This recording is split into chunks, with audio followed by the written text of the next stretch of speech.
이어서 모닝와이드 3부가 방송됩니다. 도전하는 모든 순간이 진보입니다. 수많은 좌절에도 고개 숙이지 않고 앞을 향해 나아간다면 더 많은 가능성을 만나게 됩니다. 그 가능성을 통해 변화하는 나를 발견할 수 있습니다. 그리고 다시 도전하는 것, 그것이 바로 진보입니다.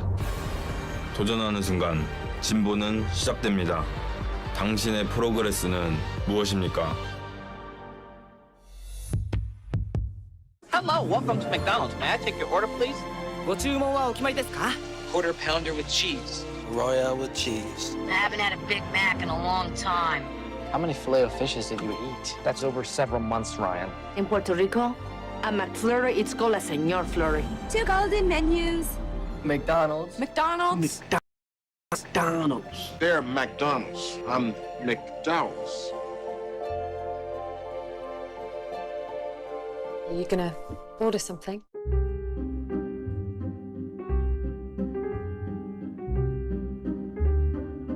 백세 시대인데 임플란트 수명도 늘어나야 하는 거 아닐까? 더 건강하게 오래가는 임플란트를 위해 22년 넘게 임상 데이터를 추적하고 연구해온 회사가 있다. 당신의 치과 의사는 안다. 덴티움. 덴티움.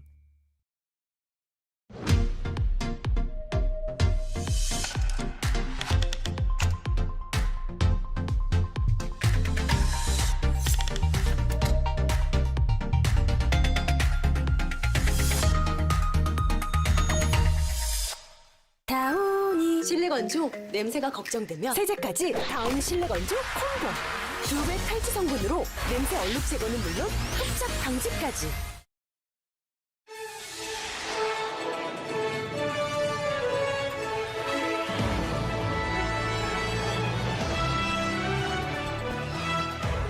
추석을 앞두고 백화점에서는 고가의 선물 세트가 늘면서 매출이 증가했다고 합니다. 이유 중 하나로 성타금지법 개정에 따라 추석 선물 상한선이 30만 원으로 올랐기 때문이라는데요. 유통업계는 화색의 돈을 반면 농축산 농가의 반응은 달랐습니다.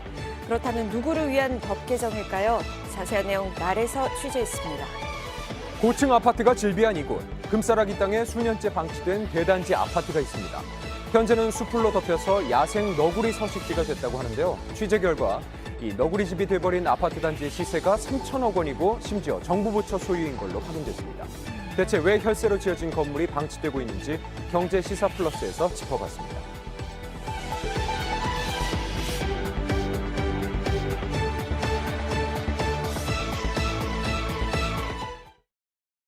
아는 동생이 치질인데 좀 참으면 낫겠죠? 얼른 치센 시작해야지. 먹는 약이라 진짜 편해. 오, 먹는 약?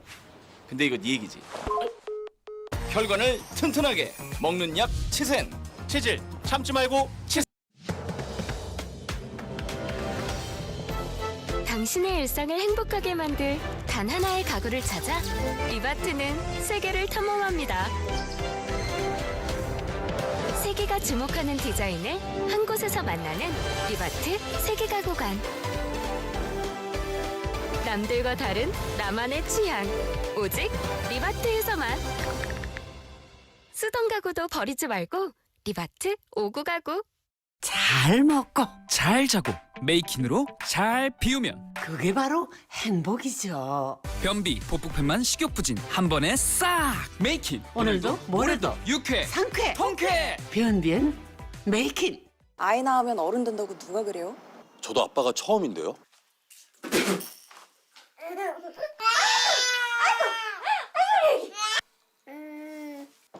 그걸 자기가 왜 먹어?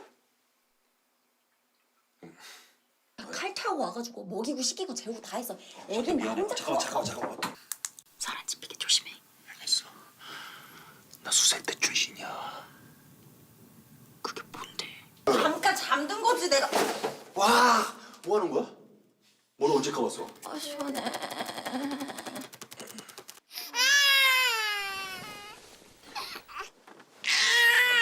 근데 뭐 둘보다는 셋이 나은 것 같기도 하고.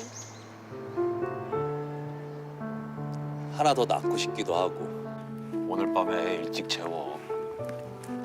왜? 나 오늘 점심에 장어 먹었어. KCC 건설 스위첸.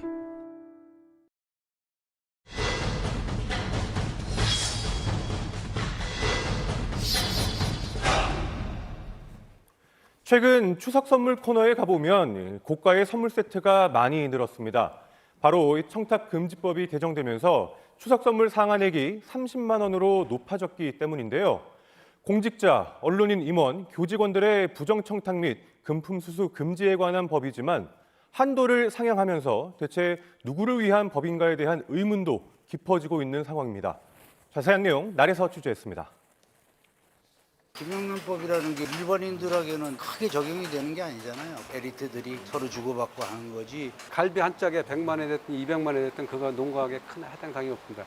농민들의 소득 증대다. 그거는 안 돼요. 김영란법은 흉내내는 것밖에 안 되는 거예요. 평소에는 불법인데 명절 때는 합법이 되는 말도 안 되는 규정이거든요. 추석을 앞두고 청탁금지법이 개정됐습니다. 농축수산물 한정 선물 가액이 상향됐는데요. 청탁금지법이 처음 시행됐던 건 지난 2016년. 과거의 선물 가능 상한액은 5만 원이었습니다.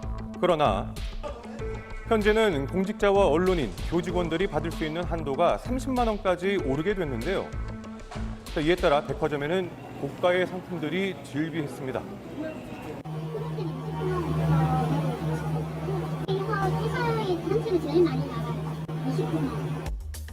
작년 선물가액 한도에 맞춰 20만 원대가 줄을 이뤘던 한우 가격이 보시는 것처럼 올해는 청탁금지법 선물가액 한도를 의식했는지 30만 원을 기준으로 구성된 상품들이 위주로 판매에 열을 올리고 있었습니다. 구매 경우도 있잖아요. 김영란법 그거 그래도 오늘 거는 요즘에 그게 추천을 안 하시더라고요. 처음에 막 한국에서는 좀 그랬어요. 열심히 지금. 그렇다면 과일 코너 쪽은 어떨지 한번 살펴봤는데요. 과일 선물 세트 역시 한우와 마찬가지로 30만 원에 근접한 제품들이 꽤 많이 판매가 되고 있었습니다. 옛날에는 사과드렸어요. 근데 요즘 트렌드가 바뀌고 있어요. 작년, 작년부터. 그래서 이런 샤인 들어가고 망고 들어가는 게 있거든요. 요즘은. 요번 기간에 30만 원이면 너무 실거예요. 품질이 필요하죠. 선물 상한액은 농축수산물 한정으로만 수차례 상향 개정되어 왔는데요. 추석 선물 기간에는 상한액을 기존 15만 원에서 30만 원으로 상향하는 내용이 이번에 상향된 이유를 들어봤습니다. 관련 업계가 보다 따뜻한 추석이 되도록 하자는데 인식을 같이 했습니다. 5만 원 가지고 사실 한우 선물하기 쉽지 않거든요.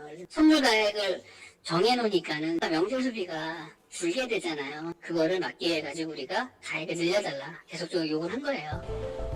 최근 수요 급감으로 어려움을 겪는 농축수산업계의 소득 증대를 위해서가 개정의 이유인데요. 일각에선 법 개정으로 인해 내수 시장이 활성화될 것이라는 기대를 내비치기도 했는데요. 그렇다면 실제로 농축수산업에 종사하는 생산자들은 어떻게 느끼고 있을까요? 농업 종사자를 만나 이야기를 들어봤습니다. 그런데 정작 농업 종사자들은 보탬이 되는 게 맞는지 의아하다고요. 사실 생산자 입장에서는 크게 그렇게 와닿는 건 없습니다. 갈비 한 짝에 100만 원이 됐든 200만 원이 됐든 그거 농가하게 큰 해당 사항이 없습니다. 일단 농가는 출하해가지고 도톡진 단가로다가 계산을 받기 때문에 농가하고는 큰 이득이 없죠. 상위 클래스에서 소를 사육을 하셔서 등급이 잘 나오는 분들은 영향이 있을 수도 있겠지만 보편적으로 그렇게 농민들의 소득 증대다 이런 거는 안 맞다고 봐요. 관련 업계 측과 생산자의 의견이 엇갈리는 이유는 무엇일까요? 정부의 제도의 변경이 있을 때 그 관련 협회나 단체의 의견을 반영하는 경우가 많습니다. 그렇지만 이 협회나 단체가 그 속해 있는 모든 생산가의 의견이 잘 반영된 건지, 그 실태가 잘 반영된 건지 그거를 검토하실 필요가 있고요. 명절 선물 세트로 흔히 구성되는 품목 중 하나인 사과. 과일 농가는 법 개정이 도움이 될까요? 이게 이제 제일 큰 과예요. 12과 6만 원 정도. 5kg. 5kg. 네. 한우 농가와 같은 의견이었는데요. 금액에 대해서는 피부에와 닿질 않아요. 30만 원짜리 그 선물 세트를 만들려면 백화점이나 이런 데서 이제 이렇게 짜맞추는 식으로 맞춰야 되고 저희 집에서 제일 큰 게 6만 원이라 그랬는데 6만 원짜리를 뭐 30만 원이면 5박스를 줘야 되는데 농산물이 산지에서 유통 과정을 여러 단계로 거치게 되면 생산자에겐 몫이 충분히 돌아가지 않는다는 내용입니다. 농가는 키워만 좋지 백화점에서 가령 갈비가 몇 세트 들어왔다.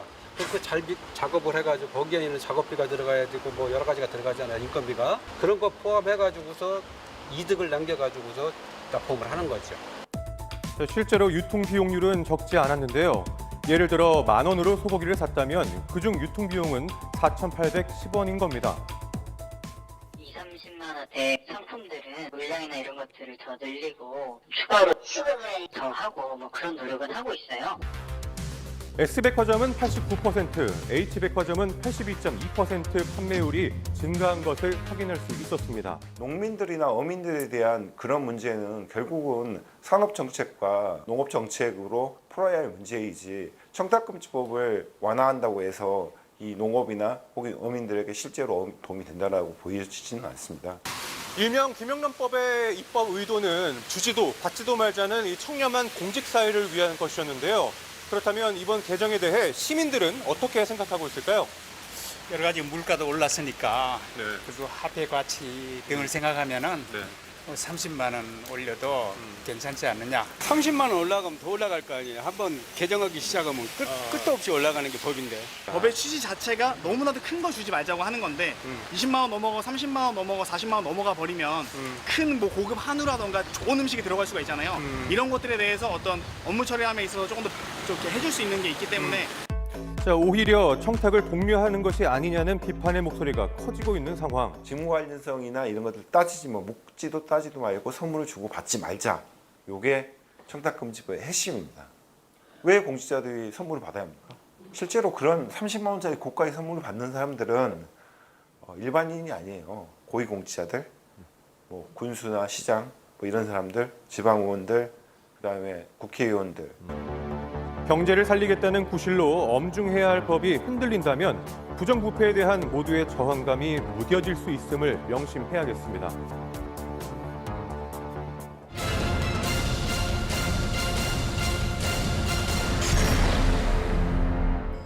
늦은 밤, 아무도 없는 어두운 산중을 홀로 오르고 있는 한 20대 여성. 범죄는 한순간 예고 없이 닥쳤습니다. 들고 싶으면 조용히 하면 보내줄 테니까. 와, 뭐라고? 간신히 괴한을 뿌리치고 달아난 끝에 맞닥뜨린 건 깎아지른 듯한 낭떠러지. 앞엔 절벽, 뒤엔 괴한, 그야말로 진퇴 양난. 어디 한번 여기서 도망쳐 봐. 도망쳐 보라고. 그리고 그 순간 괴한에게 쫓기던 여성은 가파른 산 아래로 몸을 던지고 말았습니다.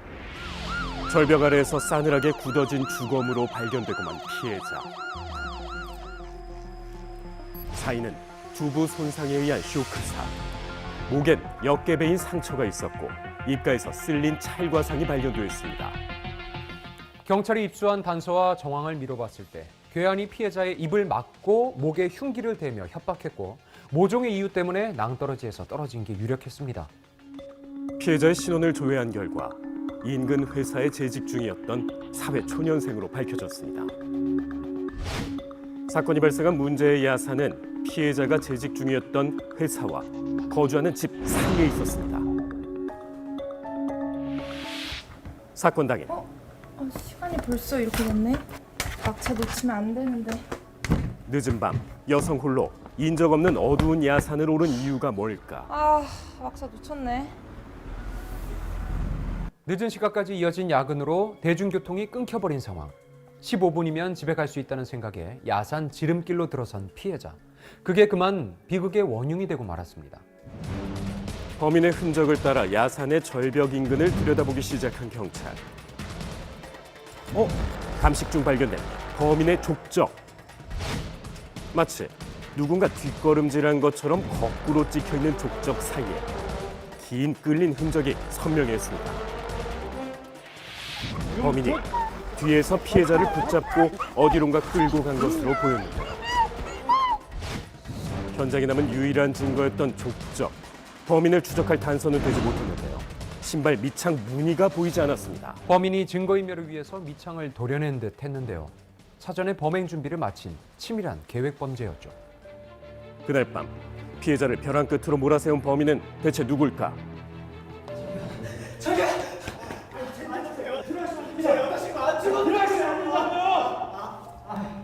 피해자의 시신이 안치된 영안실로 달려와 오해라는 한 남성.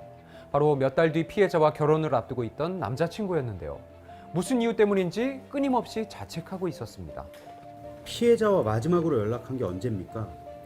여자친구가 야근을 하고 퇴근할 때 마지막으로 통화를 했었거든요. 제가 데리러 가기만 했었다면 이런 일은 벌어지지 않았을 거예요. 그 산이 비행 청소년들의 아지트로 유명했던 곳이거든요. 사건이 발생한 문제의 야산은 비행 청소년들이 주변의 시선을 피해서 음주와 흡연을 일삼던 장소로 확인됐는데요. 사건과 연관성이 있는지 조사해 볼 필요가 있었습니다. 인근 학교 학생들을 탐문한 결과 의미심장한 진술을 듣게 된 경찰. 혹시 인근 야산에 비행 청소년들이 자주 간다는데 혹시 집히는 사람 있나요?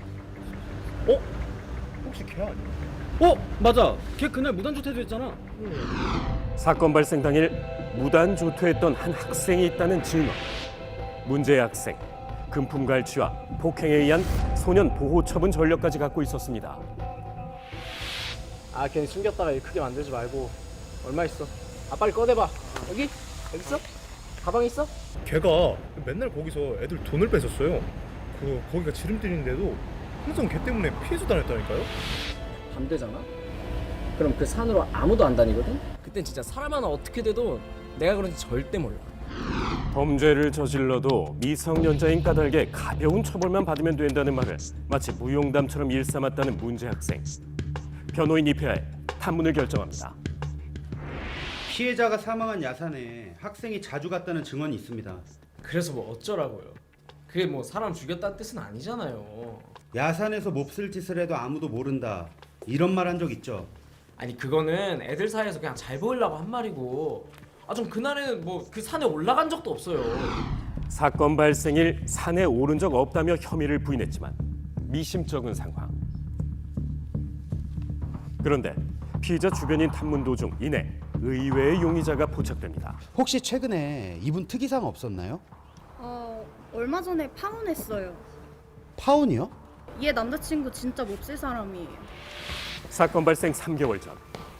자기야, 이것만 모른 척하고 그냥 넘어가자. 그걸 말이라고 해? 아니 지금 나조차고 이러는 게 아니잖아. 왜 이렇게 애처럼 굴어? 너 이런 사람이었어? 지난 내 시간들이 아까워서 미치겠어. 구역질 날 것 같다고. 파혼해. 다시는 연락하지 마. 아니 잠깐만. 야! 피해자 사망 소식에 오열했던 남자친구. 진작에 파혼해 관계가 끝난 뒤였는데요. 어째서 이 사실을 감췄던 걸까? 무리하게 사업을 확장했다가 큰 빚을 지고 만 남자친구.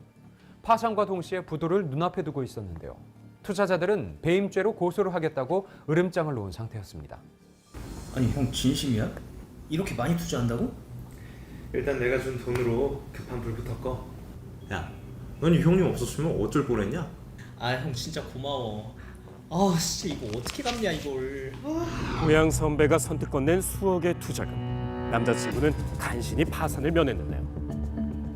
감사의 인사를 표하는 술자리에서 돌이킬 수 없는 악연이 시작될 줄은 그 누구도 알지 못했습니다. 자기야, 나 먼저 들어갈게. 너무 취한 것 같아. 얼른 들어가. 먼저 자리에서 일어나 잠을 청한 피해자.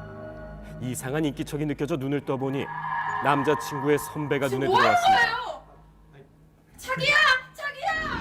즉시 성추행 고소를 결심한 피해자. 그런데 어처구니 없는 일이 벌어집니다. 자기야 일단 내 말 좀 들어봐. 싫어, 듣기 싫어! 약혼녀가 성추행 당했는데 참고 합의해주라고? 넌 창피하지도 않냐? 아니 그럼 나보고 어떡하라고. 내가 사람 잘못 봐도 한참 잘못 봤지. 놔. 고향 선배가 투자금을 회수할 것을 우려한 남자친구. 피해자에게 합의금을 받고 고소를 취하해달라고 요구한 겁니다. 갈등 끝에 피해자와 파혼한 남자친구. 뭔가 더 감추고 있는 건 아닐까? 사건 발생 직전 피해자와 통화했을 때 무슨 얘기를 나눴습니까? 제발 합의해달라고 애걸복걸했습니다. 근데 다시는 전화하지 말라고 끊더라고요. 그뿐이에요. 파혼 후에는 얼굴 한번 본 적이 없다고요, 형사님. 사건 당일 피해자와 만난 적 없다는 전 남자친구의 주장은 과연 사실일까? 진술과 전혀 다른 정황이 드러납니다. 운전석 깔개에서 발견된 야산의 흙, 사건 현장에 방문했음이 드러납니다.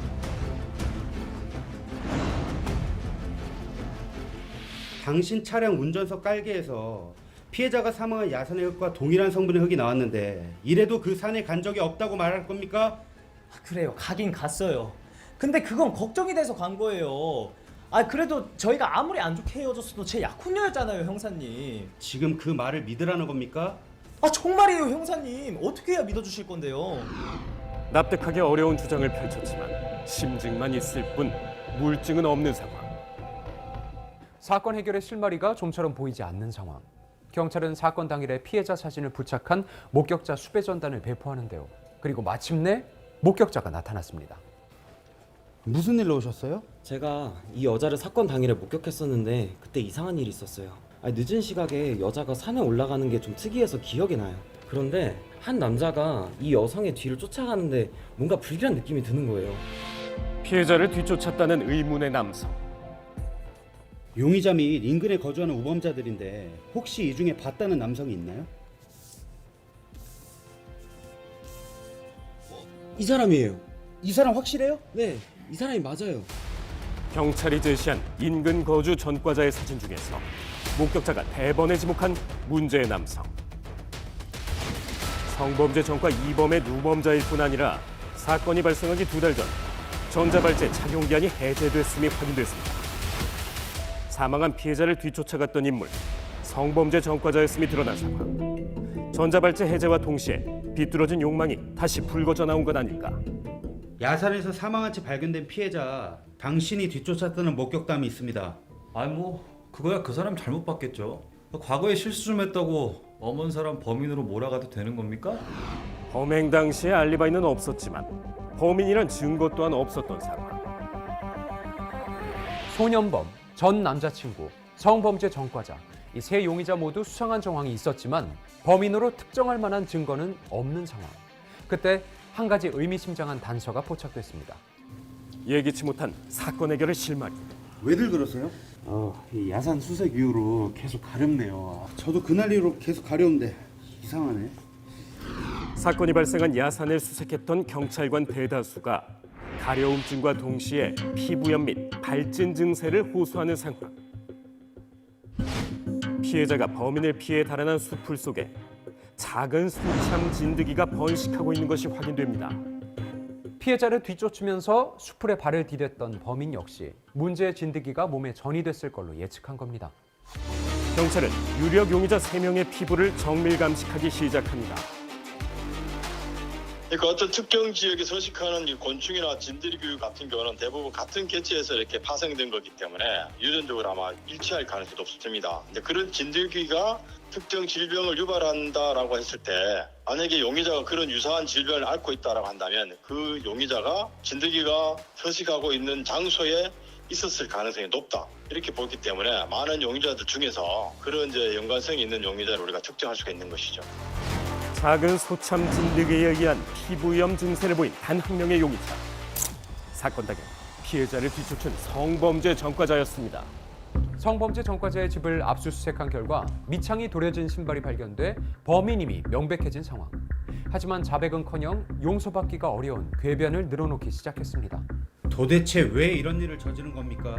내가 몹쓸 짓 하려고 했던 건 인정하는데 내가 안 죽였어요. 그거 자기 혼자 스스로 떨어진 거라니까요. 근데 내가 왜 처벌을 받아야 됩니까? 과거 저지른 성범죄에서 신발 밑창을 단서로 검거된 사실을 떠올린 범인. 치밀한 완전 범죄를 목표로 했습니다. 늦은 밤 인적이 드문 야산에 몸을 숨긴 채 범행 대상을 물색하던 중 홀로 귀가하던 피해자를 발견하고 절벽까지 뒤쫓기에 이르렀던 겁니다. 기본적으로 대법원은 가해자로부터 회피하려다가 사망한 경우에 강간행위에 수반하는 폭행에 의해서 직접적으로 사망한 것이 아니더라도 강간치사죄가 성립한다는 법리를 확립하고 있습니다. 대법원은 이 강간뿐만 아니라요, 강도나 강간을 피하려다가 피해자가 다치거나 사망한 경우에도 상당히 인과관계를 인정함으로써 강간치사죄, 강도치사죄, 또 강간치상, 강도치상과 같은 죄를 인정하고 있습니다.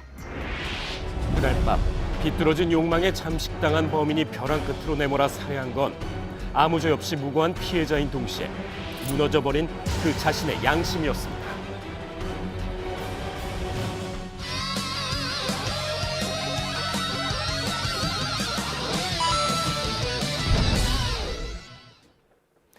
네, 저건 어떤 용도일까 한참을 고민하게 만드는 정체모를 시설물들이 있죠. 주변에서 종종 접할 수가 있는데 네. 인적도 드문 데다가 관리도 잘 안 되고 있어서 흉물로 전락하기도 합니다.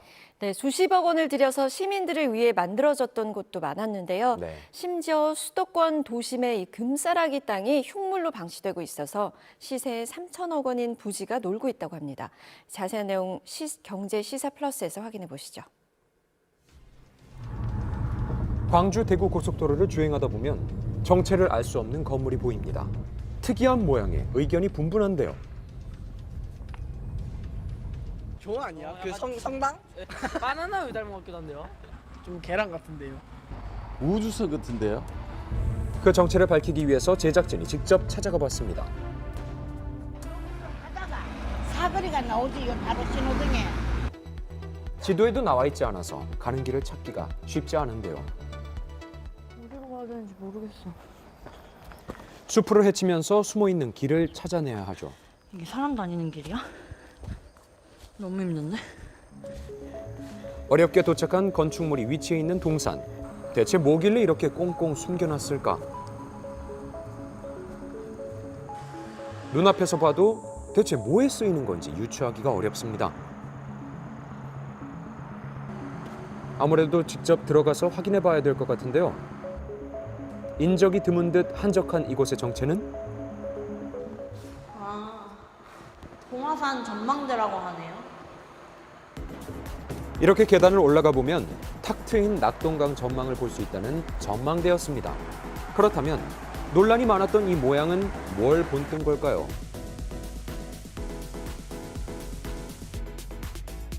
나름대로의 의미가 있었다고요. 공수대 옛날 있었던 자리를 다시 재현하고 우리 고령을 알리는 것, 대가야의 문화를 정체성을 알리는 것을 주 목적으로 했는데 이제 주변 사람들이 저게 무슨 공수대냐 봉화대냐 어때 바초카프도 아니고 저거 어때 뭐 미사일 기지도 아니고. 예산은 얼마 정도 쓰시나요? 예산은 이 경관 사업을 해가 30을 해가지고 제대로 조성돼 있지 않은 듯한 관광 자원에 쓰인 세금 30억 원. 거기가 완전 이제 무슨 유명 명소나 이제 그런 느낌은 아니다 보니까 올라가는 길 같은 경우는 사실상 이제 길을 더 이상 좋게 만들기가 좀 곤란한 부분이 있는 걸로 알고 있어서 외지인의 방문을 통해 지역 경제를 살리는 목적으로 조성되는 관광 자원금 제대로 활용되고 있다고 보기는 어려운 상황입니다. 이렇게 의미를 알 수 없는 건축물과 조형물은 주변에서도 흔히 볼 수 있죠. 모두 세금으로 만들어진 건데요. 심지어 수도권인 광명시의 아파트 대단지 사이에도 있다고 하는데요. 인적이 드물고 노후돼서 흉물스럽기도 합니다.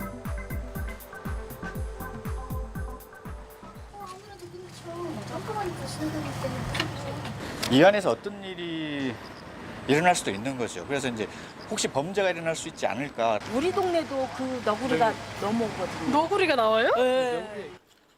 아파트 대단지 중심지에 너구리 집이라고요. 하룻밤 동안 관찰해 보기로 했습니다. 보시죠. 그래도 도심인데 설마 너구리가 살고 있을까 의심하던 중 우거진 잡초들이 흔들리기 시작하네요. 바람 때문일까 하던 중 마침내 모습을 드러낸 너구리. 진짜 있네요. 이내 인기척을 느끼고 놀라 도망쳤다가 잠시 뒤에 다시 모습을 보였습니다. 고층의 아파트 대단지들 사이에 있는 이 건축물 부지. 관리가 잘 되지 않아서 숲을 연상시키는데요.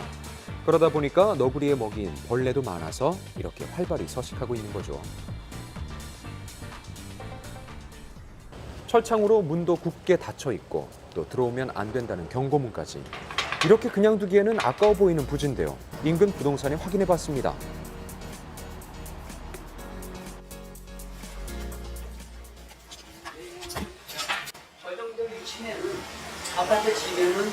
4구형 뭐 10억 7천에 이렇게 로얄층 분양했잖아요. 설사. 최소한 얘도 1248세대, 얘도 1264세대인데 천세대 아파트 단지 하나 들어갈 수 있으니 엄청 가치 있는 땅이기는 해요. 아파트 시세로 약 2, 3천억 원을 매길 수 있는 부지인 것. 이런 금싸라기 땅이 대체 왜 이렇게 흉물로 방치돼 있는 건지 더욱 궁금합니다. 광명시에 문의해봤는데요. 광명시의 땅은 아니죠. 소유자 자체가 기획재정부 소유 땅입니다. 전체 부지가. 사업 자체의 개발권이나 이제 추진에 대해서는 기획재정부가 전부 다 소관을 하고 있기 때문에 시에서는 그거에 따라서 협의를 하는 방안밖에 없습니다. 32운동장 있잖아요. 그게 이제 고가 거였고요.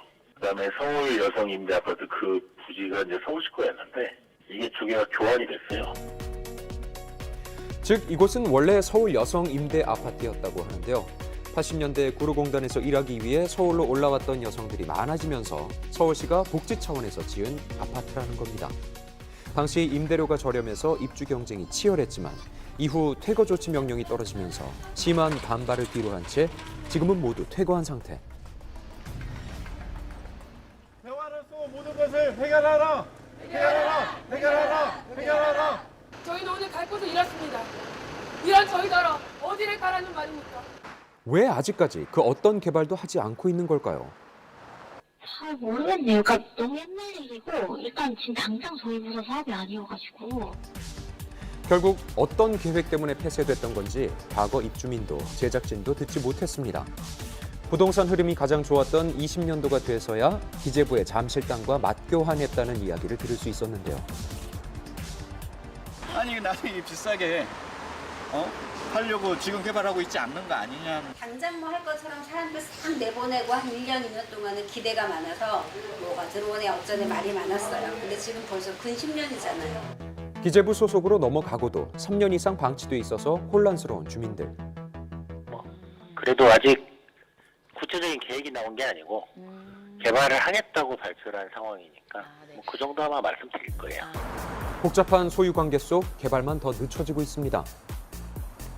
당연히 기회비용이 엄청 크죠. 자기 땅이면 그렇게 생각할까요? 자기 땅이면 이 땅 놀려서 1년에 내가 수십억을 잃고 있다라는 생각이죠. 그게 세금으로 들어오거나 또는 최근과 마찬가지 지방자치단체 수입이 줄고 있는 거예요. 근데 공무원이나 지자체장들이 그걸 해서 자기 주머니에 들어가는 건 아니거든요. 수도권 도심 속 10,000평 이상 되는 2, 3천억 원 가량의 땅이 그냥 놀고 있는 거죠. 부천시의 도심에도 흉물스럽기만 하고 사용되지 않는 건축물이 있다고 해서 찾아가 봤습니다. 보니까 벽면에는 기괴한 그림들이 그려져 있어서 으스스한 분위기를 자아내고 있는데요. 대체 어떤 용도의 건물인지 들어가 보려고 했습니다. 하지만 만화축제할 때 주차장으로 쓰기 때문에 그때 외에는 개방을 안 해요. 사방이 막혀 있고 또 곳곳에 깨진 창문들이 눈에 들어옵니다. 폐허라고 해도 과언이 아닌 이곳. 거기가 지금 다 비었죠. 비어 있은 지가 되게 꽤 오래됐지. 그쪽으로가 상권이 다 죽었어요. 여기가. 20년 전에 서커스장을 용도로 공사를 진행했다고요. 서커스단과 서커스 관광 사업을 시작했던 부천시. 회사가 중간에 부도를 내고 떠나버렸어요. 결국은 근데 시가 다 전체적으로는 90억 정도 부담했는데 서커스는 단 한 번도 열리지 않았고 결국 약 92억 원은 의미 없는 세금이 됐죠. 15년이 지난 지금은 계획이 있을까요? 토지가 매각되면 민간 사업자가 공사를 이제 착공을 할 텐데요. 그 부분이 아직 매각 날짜가 뭐 정확히 언제쯤 된다 이렇게 말씀드리긴 조금 어렵고 올해는 좀 힘들 것 같고요. 내년으로 넘어가야 될 것 같습니다. 의미 없는 혈세 낭비. 철저한 예산 타당성 조사를 통해 더 이상 반복돼서는 안 되겠습니다.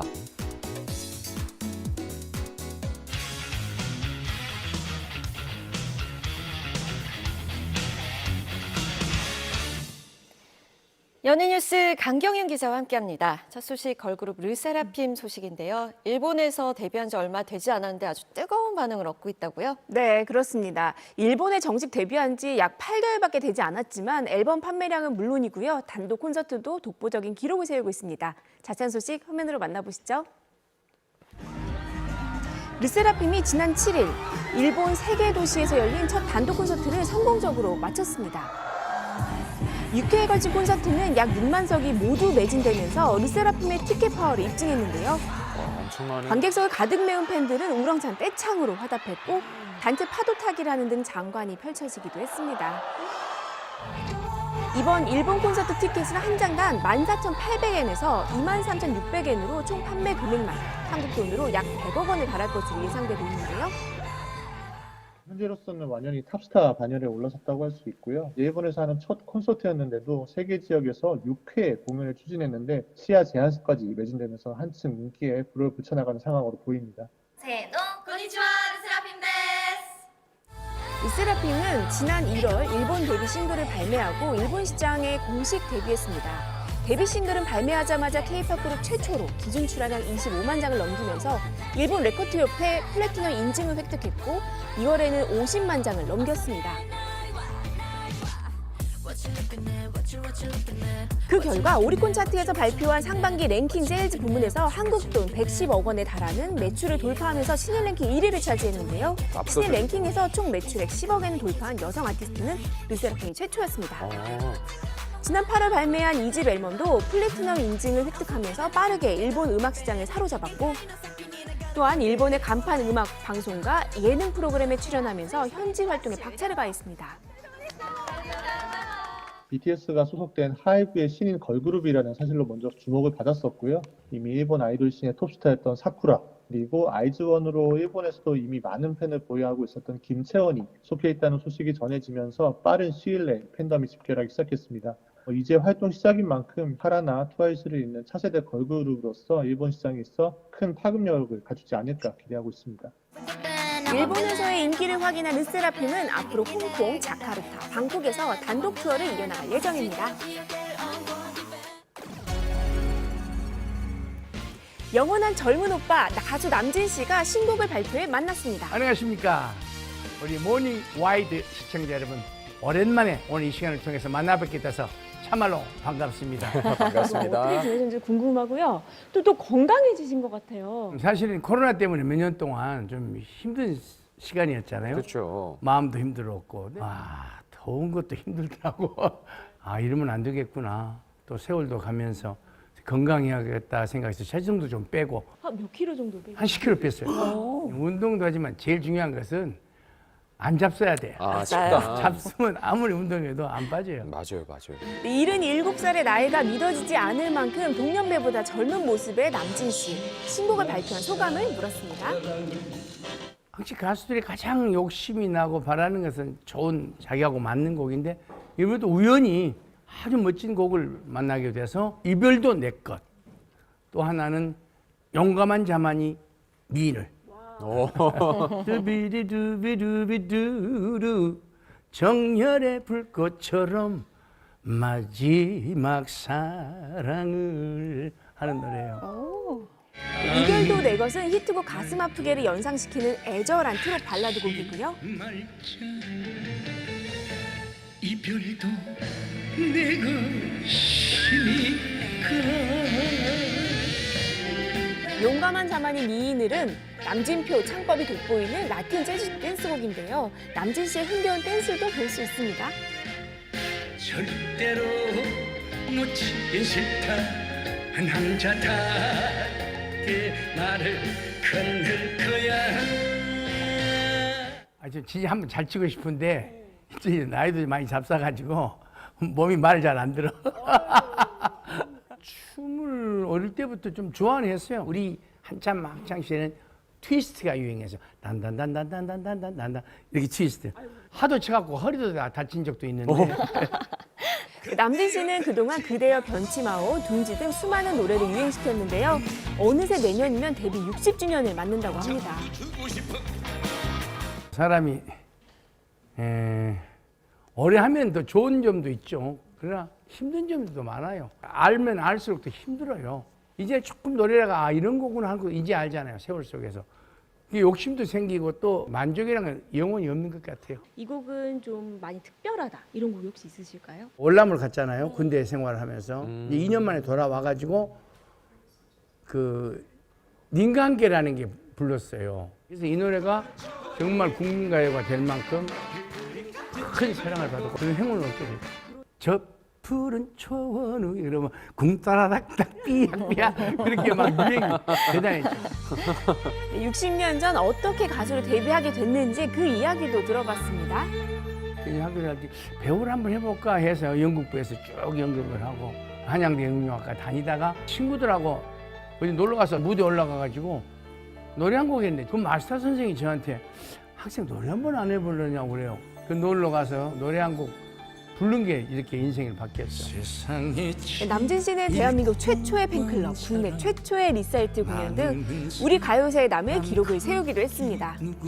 제가 70년대에 월남에서 귀국해서 그때 이제 제 활발한 전성기를 누릴 때가 콘서트가 아니라 그때 리사이트예요. 남진 리사이틀이 우리 가요계 처음 그게 스타트가 된 거예요. 그때부터 이제 전국적으로 오빠란 그 환호와 부대가 탄생이 된 거죠. 네, 콘서트라고 그러면 그 기분이 누구라도 강하죠.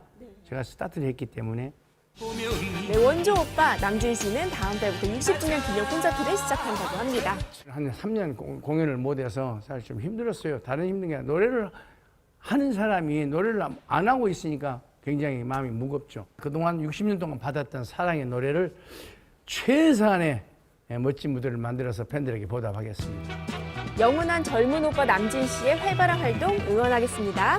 그동안 많은 사랑을 또 보내주신 우리 팬들 여러분들께 오늘 이 시간을 통해서 진심으로 감사를 드리고요. 하여튼 여러분들 추석 잘 보내셔.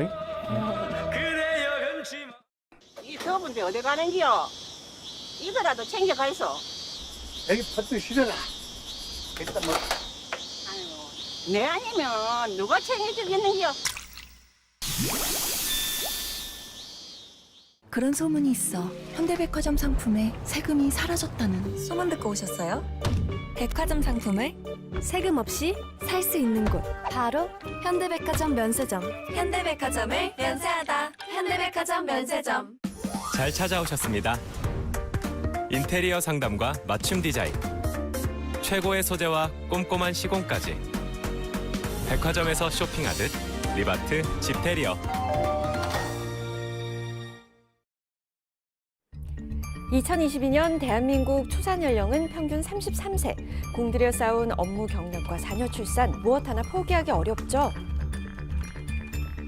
지금 제 나이대가 지금 여기서 한 5년이 지나면 이제 40으로 들어가다 보니까 결혼을 하게 되면은 이제 임신도 해야 되고 이제 아이도 낳아야 되는데 뭐 임신을 하고 싶어도 못 할 수 있는 힘이나 뭐 이런 부분도 걱정을 할 수밖에 없는 부분이니까.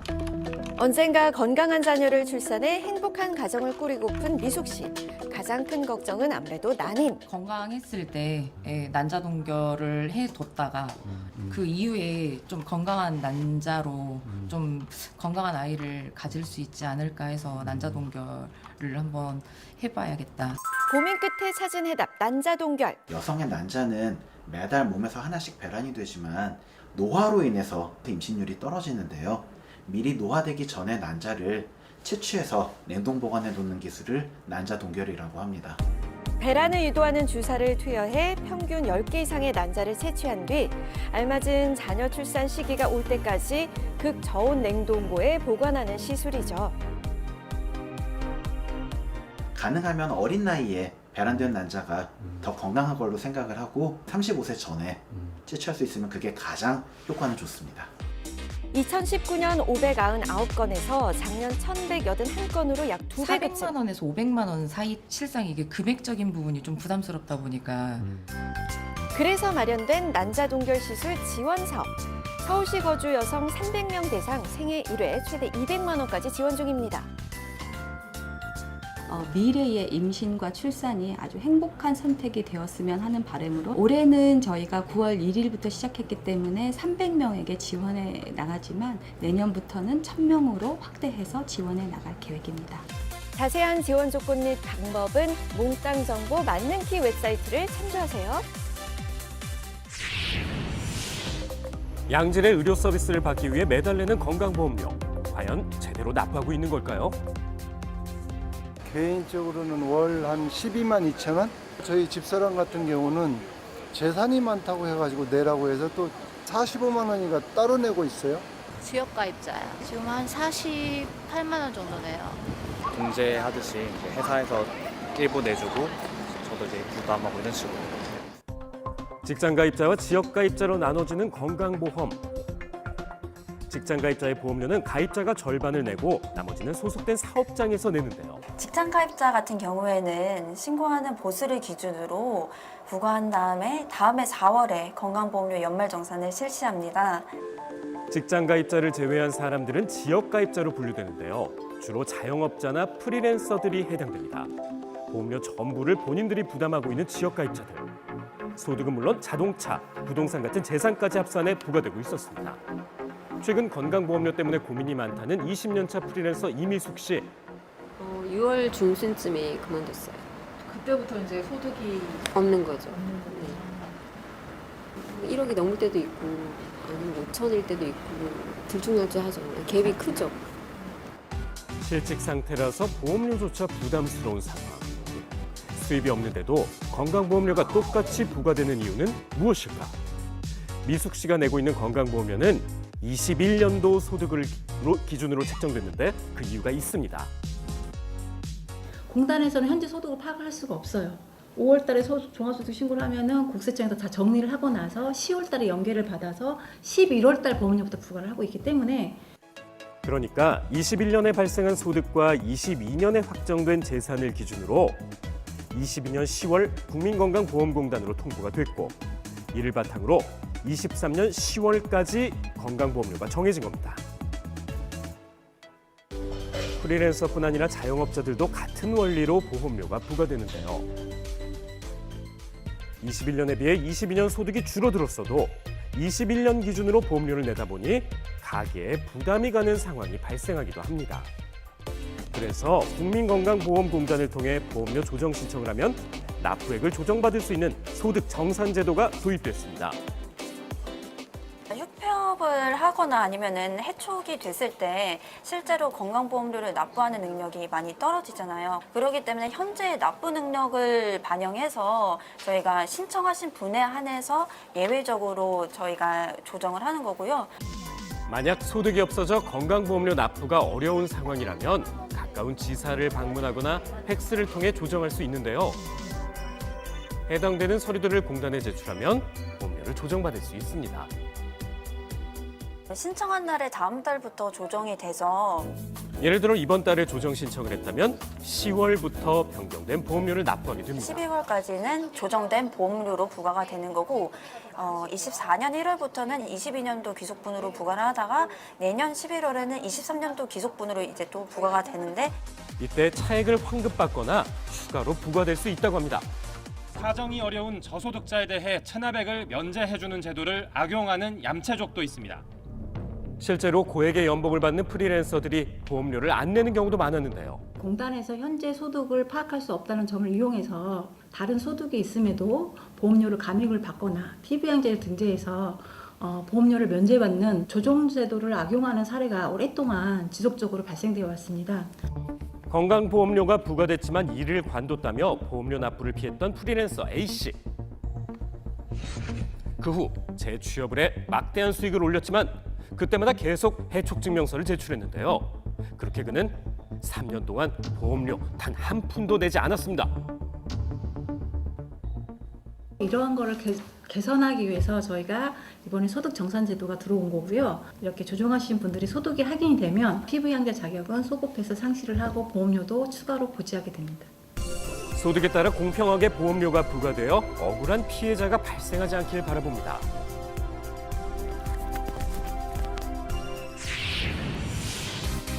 (21세기) 디자인 시대를 맞아 아시아를 대표하는 세계적인 디자인 행사가 열렸습니다.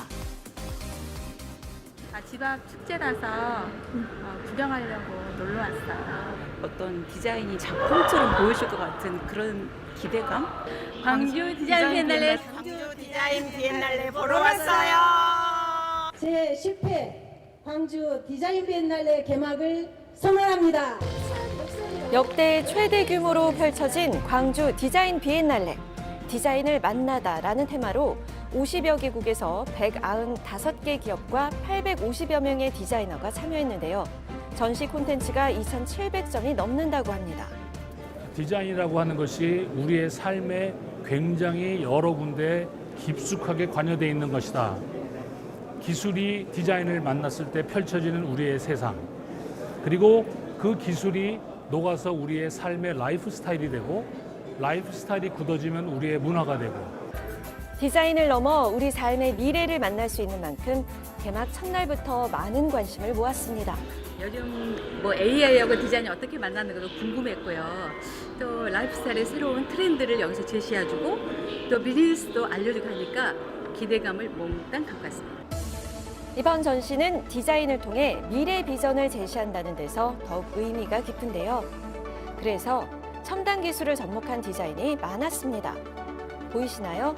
가상의 친구들과 사진도 찍을 수 있는데요. 아무것도 없는 빈 공간이었는데 태블릿 액정에 캐릭터가 나타났죠. 게다가 현실감 넘치는 사운드까지 자동 재생. 아이의 고유한 특성을 조금 살려서 사운드까지 같이 디자인을 했어요. 다양한 캐릭터들을 소개하고 그 캐릭터들을 AI화 시켜가지고 다양하게 메타버스에 사용을 할 수 있고 그다음에 사운드랑 접목시켜가지고 새로운 신기술들을 좀 보여줄 수 있는 그런 공간으로 디자인했습니다. 미래 기술뿐 아니라 라이프 스타일, 컬처, 비즈니스 등 4개 테마의 본 전시와 특별전. 그리고 기념전까지 만나볼 수 있는데요. 시대의 흐름에 따른 디자인의 변화를 살펴볼 수 있다는 것도 이번 전시의 재미라고 할 수 있습니다. 과거에는 제품들이나 어떤 가전들 본인의 역할에만 충실했죠. 근데 이제 현재로 와 보시면은 홈에서 맞춤형으로 이제 디자인들이 다 바뀌고 있다라는 것들. 그래서 진화를 하면서 그 역할이 확대되고 있다는 걸 좀 보여주려고. 직접 보고 느끼고 체험까지 할 수 있는 디자인 비엔날레. 긴 코로나의 터널을 지나 우리 시민 여러분들 다시 만나게 되니까 참으로 반갑고 기쁩니다. 디자인의 가치를 재발견할 수 있는 광주 디자인 비엔날레는 11월 7일까지 계속됩니다. 페브리즈 찐템인 거 아세요? 우리 애들 신발에도 뿌리고요. 청바지 자주 못 빨잖아요. 커튼에도 소파 정리 후에도 이렇게 페브리즈로 상쾌해졌죠? 강력 탈취로 냄새 리셋 페브리즈. 오 마이 갓. 대한민국이 아직 참전도 안 했는데 싸움이 되겠어? 선수 입장! 끝내 이기고야만 하는 K전투력, 넘볼 수 없는 K협동력. 다시 한번 우리가 나설 시간. 팀 라우킹 신작 콜 오브 드래곤스. 멕시카나는 양념 아님? 가루도 양념이다. 양념 장인의 원픽. 넌 좀 반하게 될 거야. 제토스 치킨 멕시카나. 당신이 기다리던 간편한 탈모 치료 솔루션 로게인 폼. 폼 타입으로 빠르게 스며드는 로게인 폼의 미녹시딜 성분이 모발 성장을 촉진해 탈모를 치료합니다. 폼 타입으로 간편하게 탈모엔 로게인 폼. 모든 게 변화하는 시대. 타이어는 어디까지 왔니? 넥센까지. 지속 가능한 안전. 넥센으로 지키세요. 넥스트 세이프티. 넥센 타이어. 오늘 촬영 이 구도로 갈게요. 이번엔 이 구도로 갈게요. 아니, 저는 이 구도로 갈게요. 비주얼 폼 미쳤다. 구도로 폼 미쳤다. 매장에서 구도로 하세요. 근육통 완화, 퇴행성 협착증 치료, 생리통 치료에 도움을 주는 세라젬 V7 메디테크. 얼마나 더 좋아졌는지는 어차피 광고에 다 담을 수 없으니까. 세라젬 해볼 수밖에. 최저 주문 금액을 채우기 위해 필요 없는 상품을 구매한 적이 있습니까? 완전히 다 94%. 11번가 슈팅 배송은 배송비 야와. 최소 주문 금액 없이 팅받네 슈팅 배송.